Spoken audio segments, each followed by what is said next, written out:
meningkatkan ketakwaan kita kepada Allah Subhanahu wa taala. Takwa dalam artian al-imtithalu awamirillah wa ijtinabun nawahi, mengerjakan semua yang diperintahkan oleh Allah dan menjauhi semua yang dilarang oleh Allah. Salawat dan salam semoga Allah Subhanahu wa ta'ala tetap curahkan kepada junjungan kita, panutan kita, suri tauladan bagi kita, yaitu Nabi besar Muhammadin sallallahu alaihi wasallam. Ayuhal mu'minun rahimakumullah. Pada saat ini kita berada pada bulan Dzulqa'dah, tepatnya pada tanggal 20 tahun 1444 Hijriah.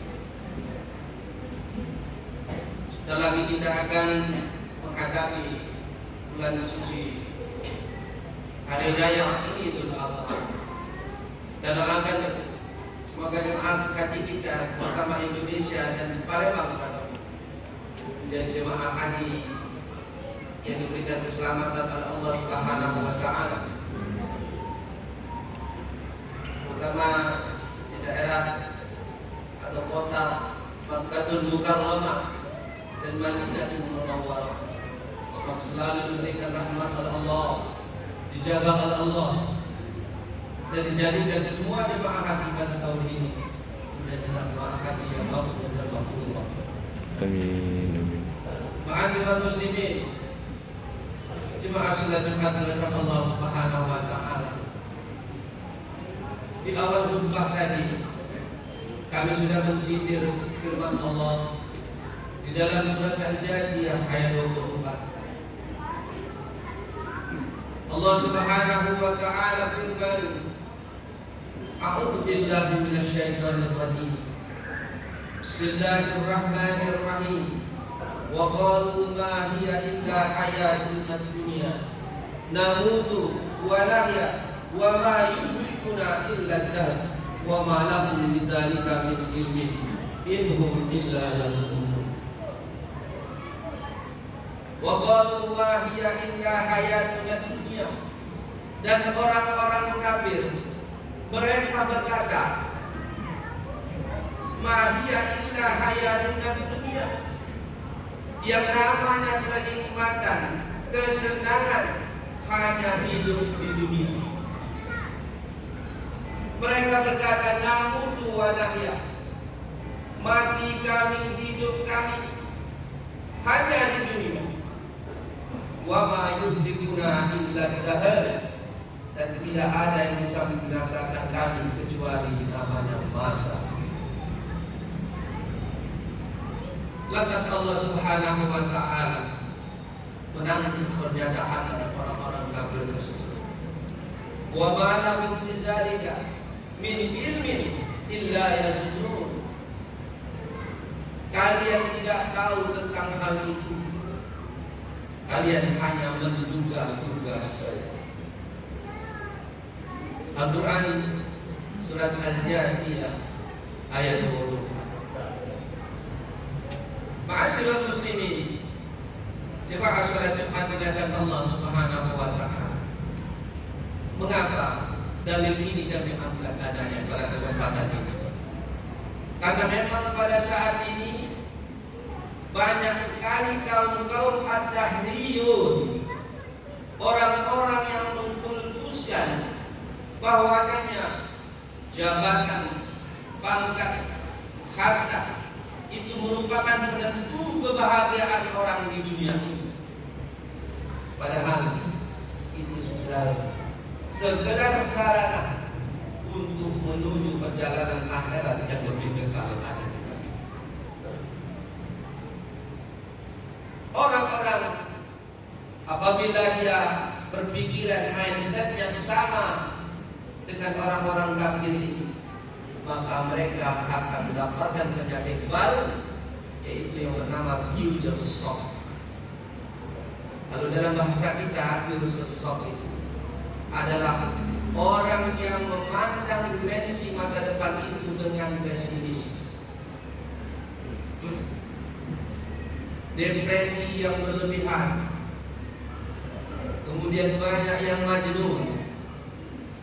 Banyak yang menghadapi masa depan itu dengan tidak berdaya. Faktor-faktor yang menyebabkan hal ini karena mereka tidak beriman kepada Allah Subhanahu wa ta'ala. Ma'asyiral muslimin, ma'asyiral anak terhadap Allah Subhanahu wa ta'ala. Padahal Rasulullah sallallahu alaihi wasallam menegaskan kepada kita, "Iman di dunia ka'annaka ta'ishu abada, wa amal li akhiratika ka'annaka tamutu abada." Bekerjalah kamu untuk duniamu seolah-olah kamu akan hidup selamanya, tapi jangan lupa bekerjalah kamu untuk akhiratmu seakan-akan engkau akan mati. Ini mengisyaratkan bahwasanya pernyataan orang-orang ad-dahriyun dalam bahasa Al-Quran tadi yang hanya mementingkan kehidupan dunia, itulah pernyataan yang keliru. Mari dalam kesempatan ini kita luruskan anak keturunan kita, kita luruskan umat-umat kita. Jangan hanya yang namanya mementingkan kepentingan dunia, tapi kepentingan akhirat dilupakan akhirat. Mari kita ramaikan masjid kita ini. Sholat 5 waktu kita isi terus. Jangan sampai masjid yang sudah pegang, tempat ibadah yang sudah bagus tidak diramaikan. Maka kalau kita tidak meramaikan tempat ibadah kepada Allah, kita akan menjadi sia-sia dalam kehidupan. Samping itu pula banyak hal yang bisa menyebabkan seseorang menjadi lupa diri dalam kehidupan dunia. Ketika ghor-ghor, ketika mereka nyawa sudah ada di tenggorokan, baru merasa menyesal. Mengapa aku hidup di dunia tadi tidak banyak beribadah kepada Allah, tidak banyak untuk berbuat baik, tapi aku hanya sia-sia. Ayuhal itu rahimahumullah, narkoba sudah melanda di mana-mana, masuk tempat kita. Ini sudah masuk di mana-mana. Mengapa demikian? Karena sosialisasi salah satu tentang narkoba ini pun, kalau ditanyakan kepada Ustaz Kiai, adakah dalil yang berkenaan dengan narkoba? Maka hal ini agak dijawab dengan suatu kebingungan. Padahal kita harus memakai namanya ijma ulama, kita harus memakai namanya qiyas. Kalau kita cari di Al-Quran, di Al-Hadis, secara otentik memang tidak ada dalil ini.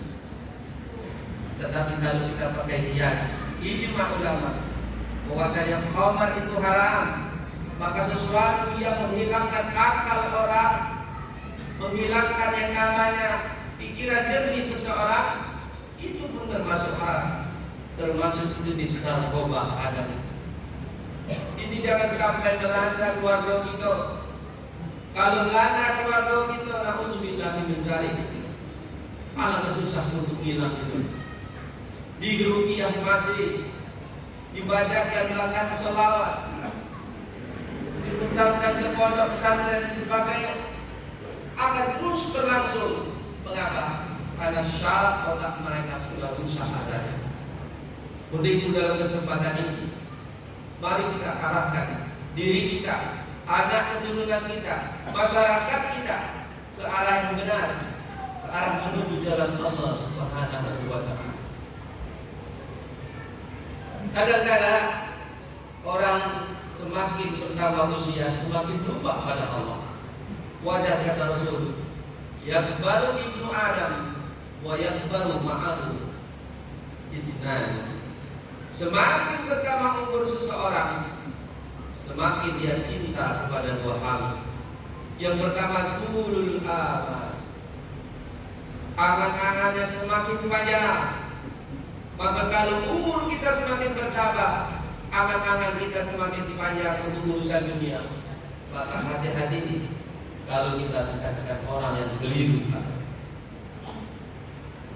Dan semakin bertambah umur kita, seyogyanya semakin taat kita kepada Allah Subhanahu wa Ta'ala. Buktikan kalau kita memang hamba Allah, umat Rasulullah yang mencintai Rasulullah dan mengaplikasikan apa yang telah dicontohkan oleh Rasulullah Sallallahu Alaihi Wasallam. Yang kedua, semakin bertambah umur seseorang, maka orang itu semakin mencintai harta, hubbul mal, wa tuhibbuna al-mala hubban jamma. Semakin berumur usianya, semakin dia cinta kepada hartanya. Ini pun akan membawa seseorang itu menjadi sungguh kafir. Mari kita rangkul saudara-saudara kita yang memiliki pemikiran yang seperti ini, karena hal itu merupakan sesuatu yang salah. Ma'asyiral muslimin, jemaah salat Jumat dimuliakan Allah Subhanahu wa Ta'ala. Kembali kepada surah Al-Jasiyah ayat 24 tadi.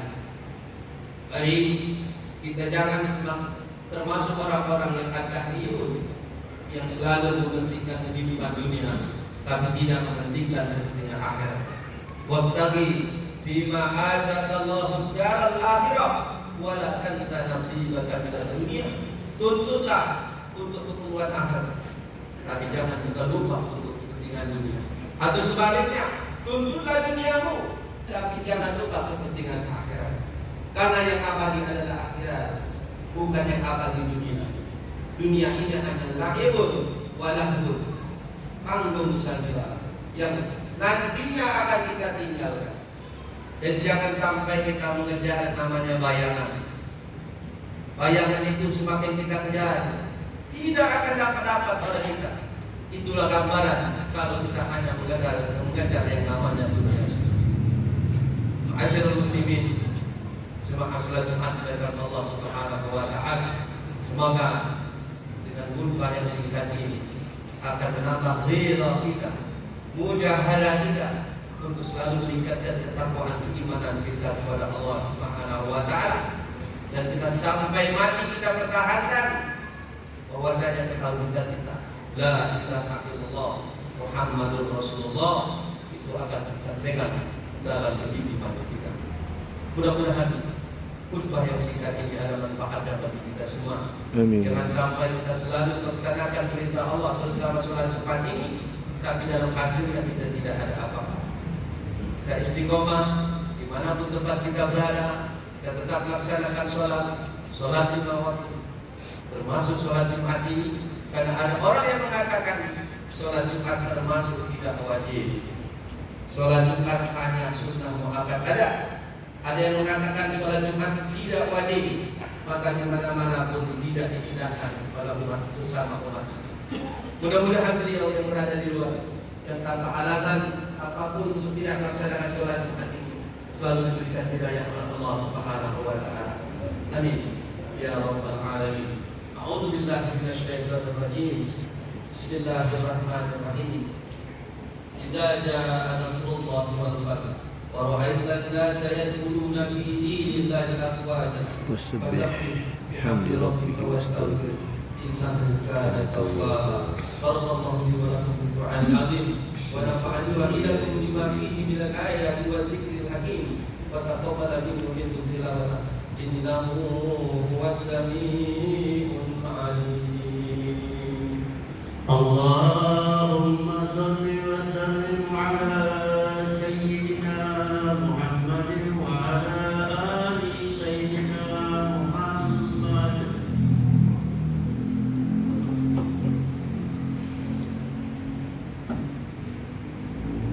Alhamdulillahi hamdan kathiran kama amar. Asyhadu an la ilaha illallah wahdahu la syarika lah. Irghaman liman jahada bihi wa kafar. Wa asyhadu anna sayyidana Muhammadan abduhu wa rasuluh sayyidul khalaiqi wal bashar. صلى الله عليه وسلم تسليما كثيرا. أما بعد، فيا أيها الناس أوصيكم ونفسي بتقوى الله وطاعته لعلكم تفلحون. وقال تعالى في القرآن العزيز: يا أيها الذين آمنوا اتقوا الله ولتنظر نفس ما قدمت لغد واتقوا الله إن الله خبير بما تعملون. وقال تعالى: يا أيها الناس إنا خلقناكم من ذكر وأنثى وجعلناكم شعوبا وقبائل لتعارفوا إن أكرمكم عند الله أتقاكم إن الله عليم خبير. وقال تعالى في آية أخرى: إن الله وملائكته يصلون على النبي يا أيها الذين آمنوا صلوا عليه وسلموا تسليما. اللهم صل وسلم على سيدنا محمد وعلى آله وأصحابه والخلفاء الراشدين أبو بكر وعمر وعثمان وعلي والتابعين ومن تبعهم بإحسان إلى يوم الدين. اللهم اغفر للمسلمين والمسلمات والمؤمنين والمؤمنات الأحياء منهم والأموات برحمتك يا أرحم الراحمين. اللهم أرنا الحق حقا وارزقنا اتباعه وأرنا الباطل باطلا وارزقنا اجتنابه. اللهم ارفعنا الغلاء والبلاء والوباء والفحشاء والمنكر والشيوخ المختلفة والشدائد والمهن ما ظهر منها وما بطن من بلدنا إندونيسيا هذه خاصة ومن بلدان المسلمين عامة إنك على كل شيء قدير. آمين يا الله. آمين. وفي الآخرة حسنة وقنا عذاب آمين. عباد الله إن الله يأمر بالعدل والإحسان وإيتاء ذي القربى وينهى عن الفحشاء والمنكر والبغي يعظكم لعلكم تذكرون. فاذكروا الله العظيم يذكركم واشكروه على نعمه يزدكم ولذكر الله أكبر والله يعلم ما تصنعون. أقيموا الصلاة. الله أكبر.